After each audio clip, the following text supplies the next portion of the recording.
नाक से पानी टपकता है, उसी के साथ आंखों से भी पानी गिरने लगता है, यानी कि सर्दी जुकाम हो गया है, छींकें बहुत ज्यादा चल रही है। अगर आपको भी इस प्रकार का संक्रमण है तो आज जो हम रेमेडी करेंगे उसका प्रयोग आप कर सकते हैं। ये 100% आपको आराम देगी। तो चलिए बढ़ते हैं कुछ कारणों की तरफ। इस मौसम के दौरान सबसे ज्यादा सर्दी जुकाम होने की, नाक से पानी गिरने का सबसे बड़ा कारण होता है सरद गर्म हो जाना।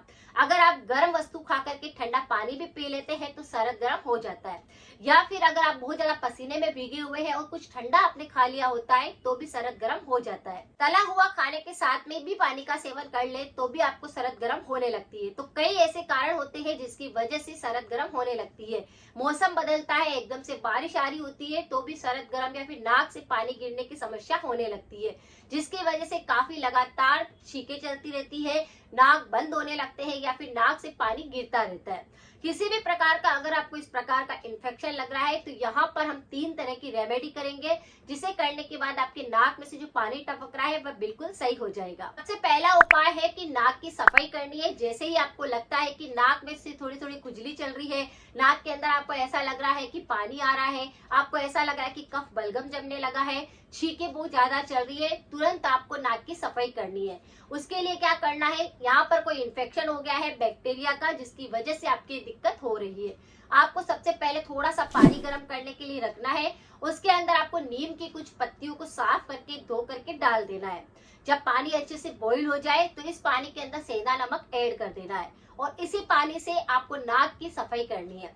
नाक की सफाई 2 तरीके से कर सकते हैं। एक तो आप हाथ में थोड़ा थोड़ा पानी लेकर के अपने नाक के अंदर पहुंचा करके उसके अच्छे से आप फिंगर डाल के साफ कर सकते हैं, या फिर कॉटन की सहायता से भी आप नाक की सफाई कर सकते हैं।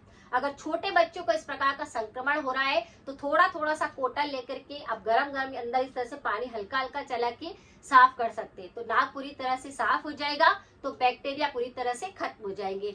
एक बार की नाक की सफाई से ही आपको काफी रिलीफ मिलेगा। दूसरा उपाय है कि आपको नाक साफ करने के बाद 10 से 20 मिनट रुक जाना है और उसके बाद नाक के अंदर आपको नस्य क्रिया करनी है, यानी कि गर्म ऑयल का प्रयोग करना है। थोड़ा सा सरसों का तेल आपको गर्म करने के लिए रखना है। उसके अंदर आपको 2 लहसुन की कली लेकर के उसमें कद्दूकस करके डाल देना है। जब लहसुन अच्छे से पक जाए तो फिर उसे आपको बंद कर देना है गैस को। फिर आपको कॉटन की सहायता से दोनों नाक के नथुनों के अंदर एक एक या 2-2 बूंद ड्रॉप डाल देनी है। आप देखेंगे आपको काफी अच्छा महसूस हुआ है, गर्माहट मिल रही है और सर्दी जुकाम या नाक टपकने की जो दिक्कत थी वह आपकी सही हो रही है। बस इस तरह से आपको नाक की अच्छे से तेल लगाकर मसाज करनी है, ऑयल को डाल के थोड़ी देर रेस्ट करना है। अब अंदर के लिए भी हम कुछ उपाय करेंगे, यानी इम्यूनिटी को भी पावरफुल बनाना है, तो एक उपाय अंदरूनी भी करना रहेगा। अंदरूनी उपाय के लिए बहुत ही आसान उपाय है, जिसे आपको पानी बना करके पीना है। यह आपकी बारिश के मौसम में सरद गर्म हुई होगी तो सर्दी जुकाम हुआ होगा, नाक बहुत ज्यादा टपक रहा होगा, पुराना साइनस होगा, अस्थमा की दिक्कत होगी, तो सब पर काम करेगा। बहुत ही रामबाण उपाय है। आपको एक गिलास पानी गर्म करने के लिए रखना है, उसमें थोड़ा सा अदरक कद्दूकस करके डाल देना है, चुटकी भर आपको हल्दी पाउडर डाल देना है और आधा छोटा चम्मच अजवाइन डाल देना है। पानी को अच्छे से बॉईल कर लेना है। अदरक कोल्ड कफ, एलर्जी और सर्दी जुकाम को पूरी तरह से साफ कर देता है। अजवाइन पूरी तरह से हमारी इम्यूनिटी को मजबूत बनाता है, सर्दी जुकाम कफ बलगम को साफ करता है और अगर बैक्टीरिया हो जाते हैं तो उसको भी खत्म करता है। हल्दी पाउडर जो होगा एंटीबायोटिक का काम करेगा, ये कोल्ड कफ पर भी काम करता है, हमारी इम्यूनिटी को पावरफुल बनाता है और भी बहुत सूजन या दर्द किसी प्रकार का होगा तो उसको बिल्कुल सही करता है। तो आपको क्या करना है, तीनों को डालकर पानी को अच्छे से बॉईल कर लेना है। 1 कप पानी जब ये रह जाता है तो इसको धीरे धीरे करके आपको आराम से पीना है।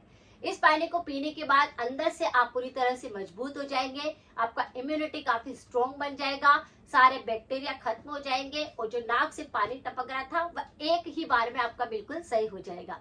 इस तरह से तीनों रेमेडी को अगर आपने कर लिया तो आपके किसी भी कारण से नाक बहुत ज्यादा टपक रहा था, नाक बहुत ज्यादा जाम हो रहे थे, सर्दी जुकाम था, साइनस था, वह उसको बिल्कुल सही कर देगा। अब कुछ रेमेडी करने के बाद परहेज की भी आवश्यकता होती है, तो परहेज के तौर पर आपको क्या करना है, कुछ दिन तक आपको ज्यादा ऑयली फूड नहीं खाना है, अचार का सेवन नहीं करना है, हो सके तो आपको गुनगुना पानी का सेवन करना है। अगर आपको बहुत ज्यादा सर्दी जुकाम रहता है तो ठंडी चीजों से दूरी बनानी है। तो इस तरह से कुछ परहेज भी करेंगे तो रेमेडी 100% काम करेगी।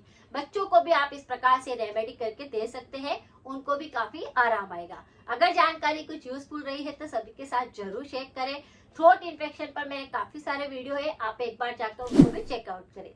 मिलते हैं फिर नेक्स्ट जानकारी के साथ में। Thank you so much.